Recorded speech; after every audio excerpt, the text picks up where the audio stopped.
हरे कृष्णा। जय श्री हरि। आप सभी भक्तों को इंदिरा एकादशी व्रत की ढेर सारी शुभकामनाएं। साल इंदिरा एकादशी का व्रत 28 सितंबर दिन शनिवार को मनाया जाएगा। आश्विन मास के कृष्णा पक्ष की एकादशी को इंदिरा एकादशी कहा जाता है। इस एकादशी की खास बात यह है कि यह पितृपक्ष में आती है, जिसका कारण इसका महत्व बहुत अधिक हो जाता है। मान्यता है कि यदि कोई पूर्वज जाने अनजाने में हुए अपने पाप कर्मों के कारण यमराज के पास अपने कर्मों का दंड भोग रहे हैं, तो इस एकादशी पर विधि पूर्वक व्रत कर इसके पुण्य को उनके नाम पर दान कर दिया जाए तो उन्हें मोक्ष मिल जाता है और मृत्यु प्रत्न व्रती भी वैकुंठ में निवास करता है। एकादशी व्रत का व्रत जब किसी कामना के लिए किया जाता है तो उसे काम्य एकादशी व्रत कहते हैं। ऐसा व्रत धन, संपत्ति, संतान, आयु, स्वास्थ्य आदि की कामना से किया जाता है।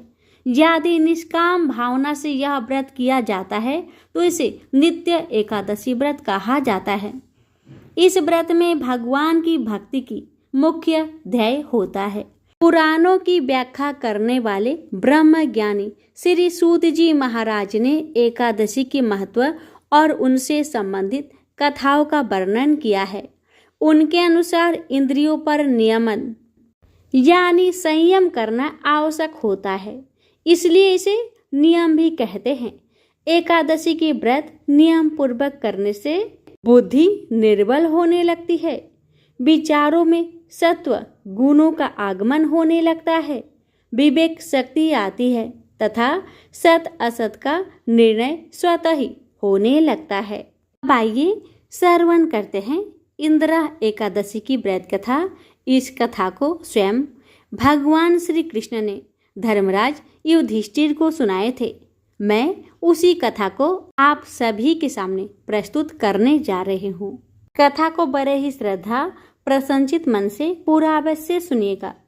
प्राचीन सतयुग में महिष्मती नाम की नगरी में इंद्रसेन नाम का एक प्रतापी राजा राज्य करता था।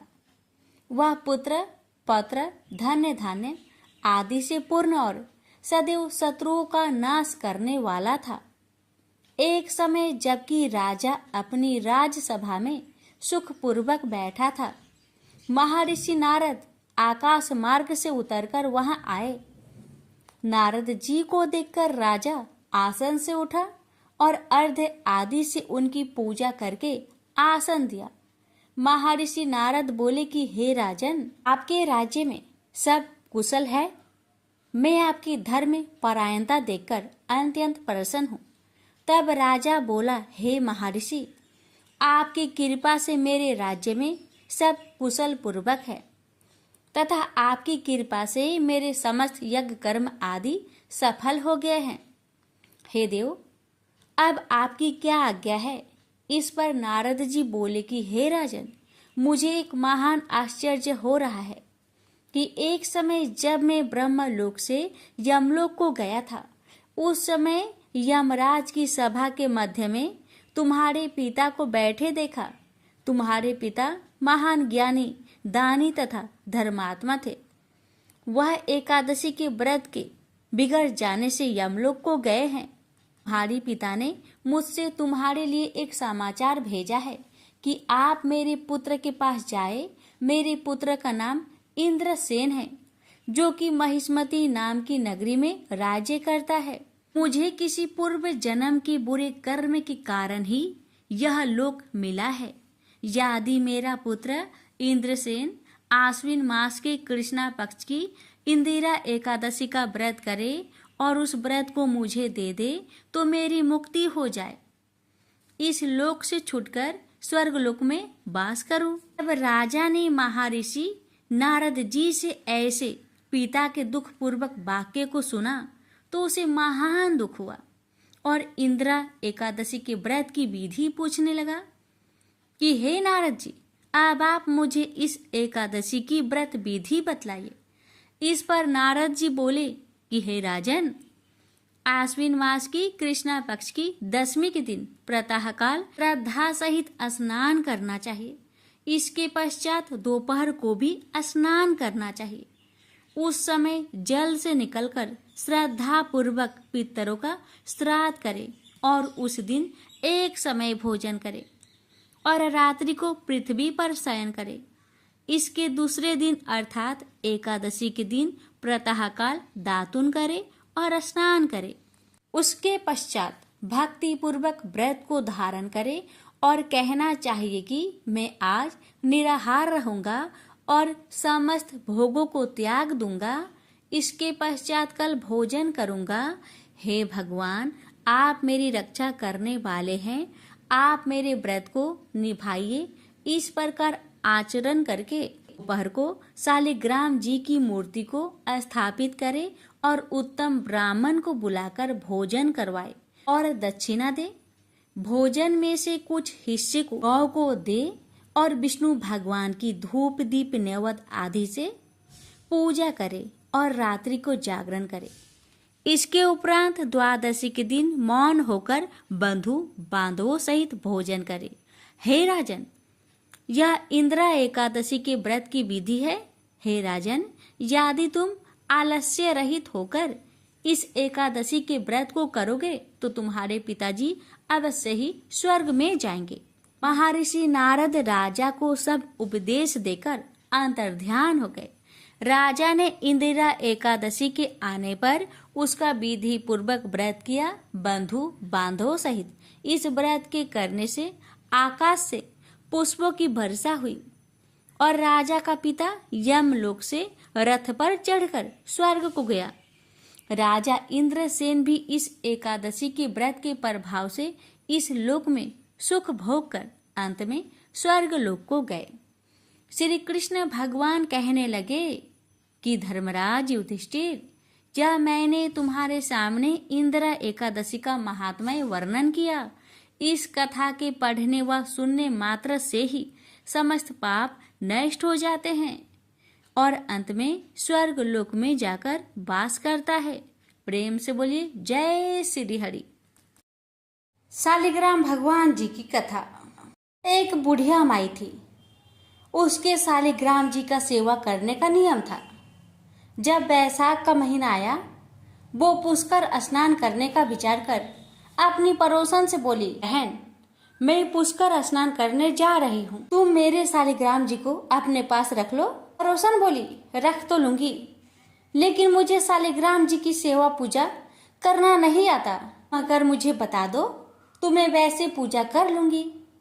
बुढ़िया माई बोली, बहन, सवेरे इनको उठाना, एक लोटा जल भरकर लाना, आते समय बगीचे से फूल तुलसी लाना, भगवान को जल व कच्चे दूध से नहलाना, चंदन लगाकर पुष्प तुलसी चढ़ाना, दूध का भोग लगाना, दोपहर को रसोई में जो भी बने उसका भोग लगाना, शाम को दिया जलाना, ऐसी सेवा पूजा करना। यह कहकर वह चली गई। अब तो बेचारी पड़ोसन भगवान को भोग लगाए, पर भगवान तो जिमते ही नहीं, दूध पिया ही नहीं। ये देख पड़ोसन बड़ी चिंता में पड़ गई और बोली, भगवान, आपकी मालकिन आएगी तो कहेगी मेरे भगवान तो दुबला हो गए हैं, अभी 1 महीना है, आप जिम लीजिए, वरना मैं भी भूखी बैठी रहूंगी। भगवान ने सोचा अब तो दर्शन देना ही पड़ेगा। छोटा सा मोर मुकुट पीतांबर धारी रूप लपेटकर पाटे पर बैठ गए और भोग को ग्रहण कर लिया, दूध भी पी लिया और जिम भी लिया। रोज अब ऐसा ही होता रहा। एक दिन भगवान ने कहा, मैं गाय चराने जा रहा हूँ।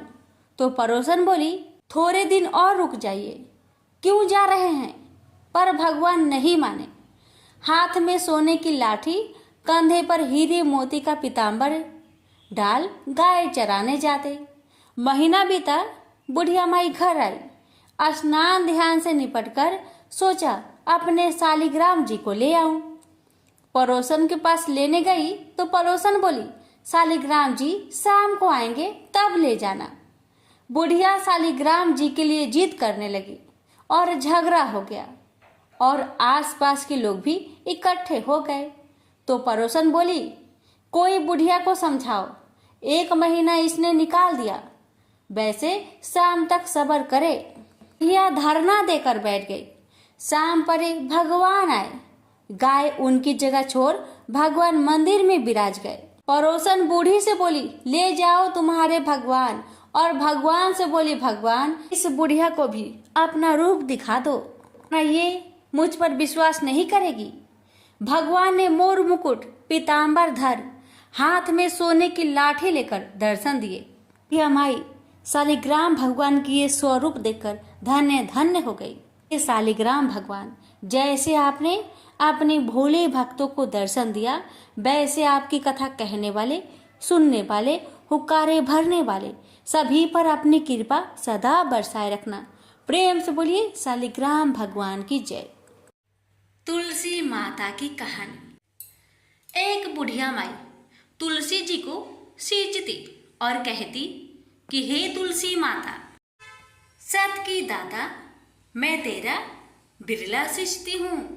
मुझे बाहू दे, पीताम्बर की धोती दे, मीठा मीठा घास दे, बैकुंठा में बास दे, चटक की चाल दे, पाटक की मौत दे, चंदन का काठ दे, रानी सा राज दे, दाल भात का भोजन दे, 11 की मौत दे, कृष्णा जी का कांधा दे। तब तुलसी माता यह सुनकर सूखने लगी। तो भगवान ने पूछा कि हे तुलसी, तुम क्यों सूख रही हो? तुलसी माता ने कहा कि एक बुढ़िया रोज आती है और यही बात कह जाती है, मैं सब बात तो पूरा कर दूंगी, लेकिन कृष्ण का कंधा कहाँ से लाऊंगी? तो भगवान बोले, जब वो मरेगी तो मैं अपने आप ही कंधा देने आऊंगा। तू बुढ़िया माई से कह देना। जब बुढ़िया माई मर गई, सब लोग आ गए। जब माई को ले जाने लगे तो वह किसी से न उठी। तब भगवान एक 12 बरस के बालक का रूप धारण करके आए। बालक ने कहा, मैं कान में एक बात कहूँगा तो बुढ़िया माई उठ जाएगी। बालक ने कान में कहा, बुढ़िया माई मन की निकाल ले, पीताम्बर की धोती ले, मीठा मीठा ग्रास ले, बैकुंठा में बास ले, चटक की चाल ले, पाटक की मौत ले, कृष्ण जी का कांधा ले। यह सुनकर बुढ़िया माई हल्की हो गई। भगवान ने कंधा दिया और बुढ़िया माई को मुक्ति मिल गई। हे तुलसी माता, जैसे बुढ़िया माई को मुक्ति दी वैसे सबको देना। प्रेम से बोलिए तुलसी महारानी की जय।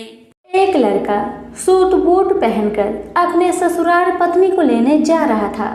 रास्ते में एक गाय कीचड़ में फंसी हुई थी। वह लड़के से कहने लगी कि बेटा, मैं कीचड़ में फंसी हूँ, मुझे हाथ देकर बाहर निकालो। वह कहने लगा, नहीं नहीं, यदि मैं कीचड़ में हाथ डालूंगा तो मेरे कपड़े गंदे हो जाएंगे, मुझे तो अपनी पत्नी को लेने ससुराल जाना है। वह गाय क्रोधित होकर श्राप देती है, अच्छा तुम ससुराल जाओ, तुम वहां पर नहाओगे तो आधा गधा और खाना खाओगे तो पूरा गधा बनोगे।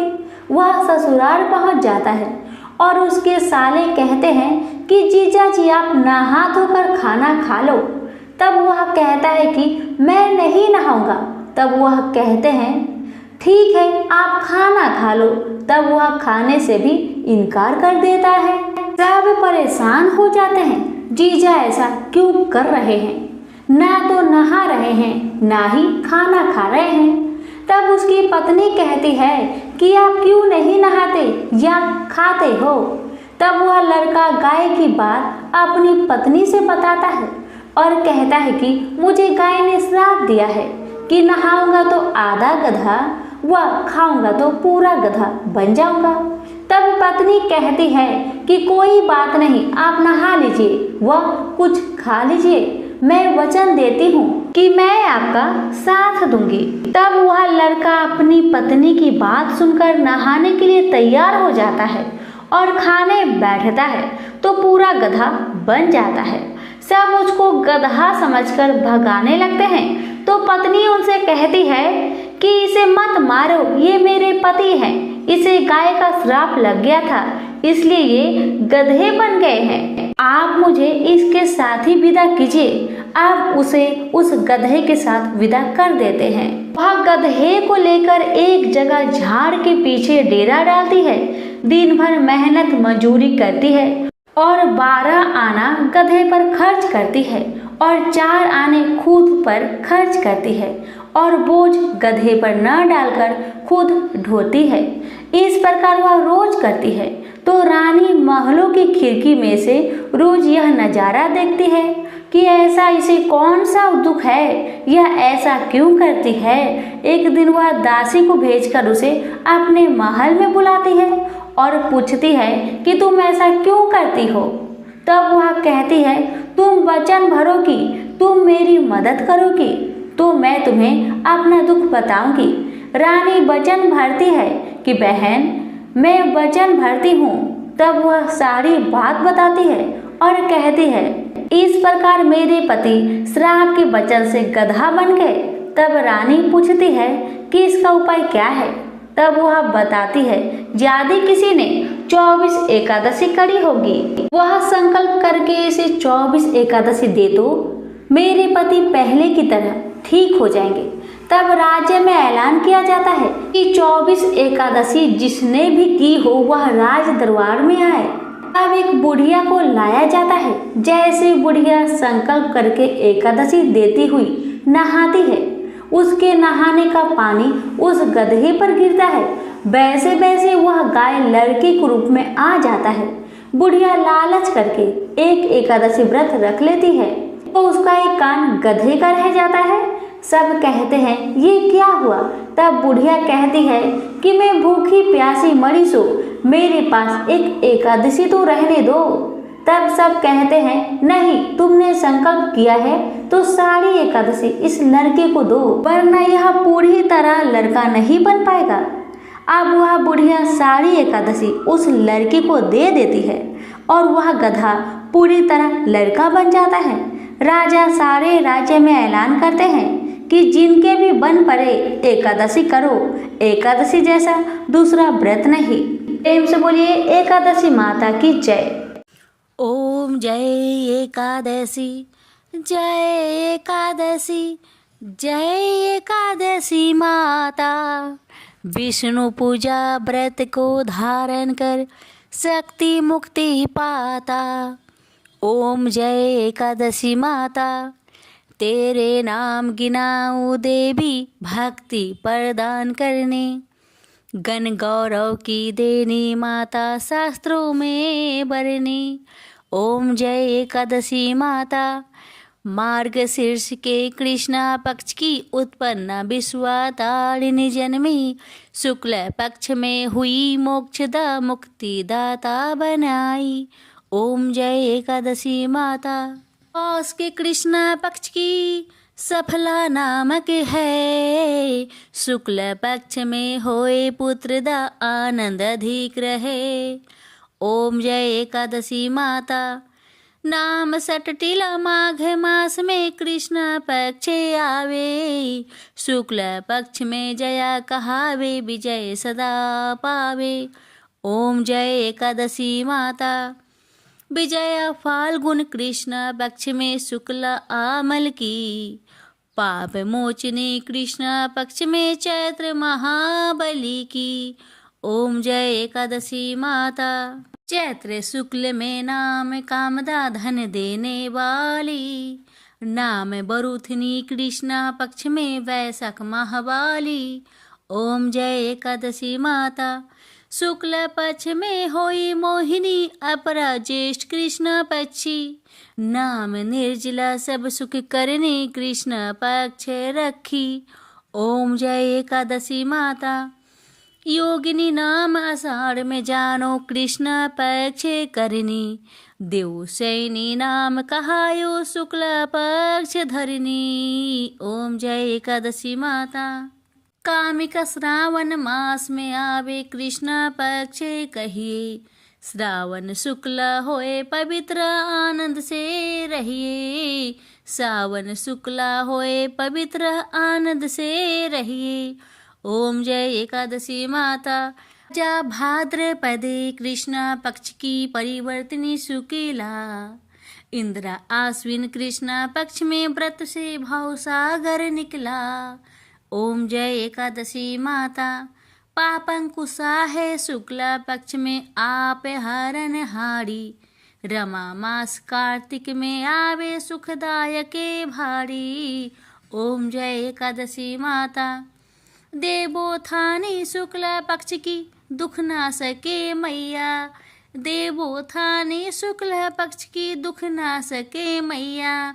पावन मास में करूँ विनती पार करो नैया, पावन मास में करूँ विनती पार करो नैया।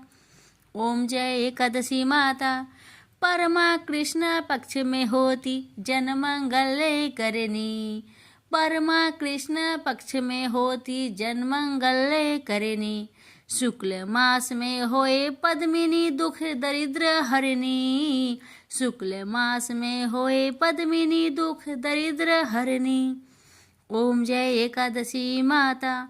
जो कोई आरती एकादशी की भक्ति सहित गावे, जो कोई आरती एकादशी की भक्ति सहित गावे, जन गुरुदिता स्वर्ग कबासा निश्चय वह पावे, जन गुरुदिता स्वर्ग कबासा निश्चय वह पावे। ओम जय एकादशी माता। जय एकादशी माता। प्रेम से बोलिए एकादशी माता की जय।